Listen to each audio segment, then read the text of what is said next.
Hi friends, अभिमान academy को फिर से आपका स्वागत है।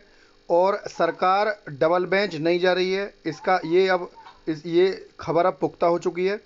और आंसर की मैटर पर, क्योंकि सरकार ने 3 महीने का समय मांगा, इसके बारे में बात करेंगे।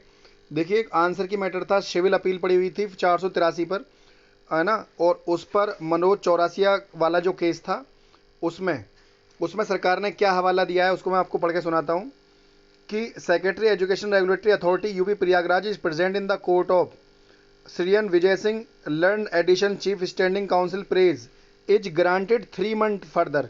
3 महीने और दिए जाएं time of comply with the order pass the writ petition, जो कि ऑर्डर पास किया गया है रिट पिटीशन में। और 13/156 जो केस था, उसके महेंद्र पाल सिंह वाला, उसको यहाँ पर बताया गया है। मतलब आंसर की मैटर पर सरकार ने कोर्ट से 3 महीने का समय मांगा है कि हमें 3 महीने का समय दिया जाए। इसका मतलब है सरकार आंसर की से जुड़े मुद्दों का भी यहाँ पर निस्तारण करने जा रही है, क्यों, वरना आंसर की मैटर पर सरकार समय क्यों मांगती। ठीक, तो क्योंकि उसमें बहुत सारी रिट लगी हुई थी, उन सबको डिस्पोज ऑफ का मतलब है उन सबको खत्म कर दिया गया है। खत्म का मतलब ये है उन सबको सरकार अपने तरीके से निस्तारण करेगी, और सरकार को इस चीज़ का अधिकार कोर्ट ने दिया है, चूंकि सरकार नियुक्ता है। अच्छा, कोई भी आदमी डबल बेंच में जाए, पार्टी कोई किसी को बना ले, मैटर नहीं करता, लेकिन सरकार खुद नहीं जानी चाहिए।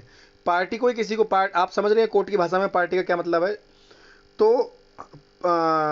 आगे, companion writ petition partitioning in the same selection list after 3 month, और 3 महीने के बाद इस पर बात की जाए। और personal appearance Shri Anil Bhushan Chaturvedi secretary थे रेगुलेटरी अथॉरिटी के, and unless the order otherwise to the court, और हम कोर्ट के ऑर्डर के बाहर नहीं जा सकते। तो कुल मिलाकर सरकार ने यहाँ अपनी बात को, जो हाई कोर्ट का ऑर्डर आया है, आज उसकी पुख्ता होगी ये बात। मैं आपको पिछले कुछ दिनों से ये बात लगातार अपने वीडियो के माध्यम से कह रहा हूँ। कुछ ज़्यादा पढ़े लिखे लोग जो है वीडियो के माध्यम में नीचे आकर नए नए तरह के कमेंट कर रहे थे, तो आज जो है उनको ये बात समझ में आ गई होगी कि मैं क्या कह रहा हूँ। दूसरा, एक बात मैंने आपको और बोली थी, और वो बात ये थी कि जो ATRE जो बच्चे अभ्यर्थी बैठे थे 69,000 शिक्षक भर्ती में, CTET और UP-TET भी उसी का हिस्सा है। तो जो अभ्यर्थी 82 नंबर लाकर OBC SC कैटेगरी का, और फाइनल मेरिट जो 69,000 शिक्षक भर्ती की मेरिट बनी, उसमें जनरल कैटेगरी में, या यूँ कहो अनरिजर्व कैटेगरी में काउंट नहीं हो सकता। अगर अभ्यर्थी डबल बेंच जाते हैं तो उसके लिए ये ऑर्डर मैं आपको पढ़कर सुना रहा हूँ। गौरव प्रधान का ये केस है, लिखा हुआ है, the writ petition applicant who has per the merit were entitled the application against unreserved vacancies filled up their migration SC ST OBC who had taken relaxation the age should be given, जिनको उम्र में छूट मिल गई हो। या आगे लिखा हुआ है, appointment on the post the stage is directed to work out the issue appropriate order to the category entitled appointment exercise shall be complete the 3 months from the date of copy this order is produced. मतलब उम्र में छूट ले ली है तो उसके बाद भी अनरिजर्व कैटेगरी में ये बच्चे काउंट नहीं होते।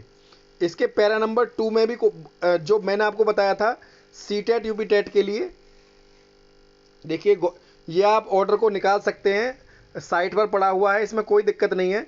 गौरव प्रधान वर्सेस स्टेट ऑफ राजस्थान का ऑर्डर है, तो आप इसको पढ़ें, इसमें क्या लिखा हुआ है। ठीक है, तो ये बड़ा सिंपल चीज़ें हैं। अब आपको ये बात समझ में आ जाएगी कि डबल बेंच में एक ऑर्डर और मैं लेकर आऊँगा जिसमें CTET UP-TET को भी भर्ती का हिस्सा माना गया है, क्योंकि वो भी पार्ट ऑफ द गेम है। तो फ्रेंड, यदि आपको मेरी बात समझ में आई हो तो सरकार, मैं दोबारा बोल दूं, सरकार डबल बेंच नहीं जा रही है, रिविजन लिस्ट तैयार हो रही है, उसमें सभी मैटरों का निस्तारण होगा। यदि कुछ बच्चे अब भी इस समय आंसर की में जुड़ने का मौका आपके पास है, कोई अभ्यर्थी यदि किसी तरह का सवाल हो, कहीं जुड़ना चाहता हो, तो 9761273444 नंबर है, आप वार्तालाप कर सकते हैं। फ्रेंड, यदि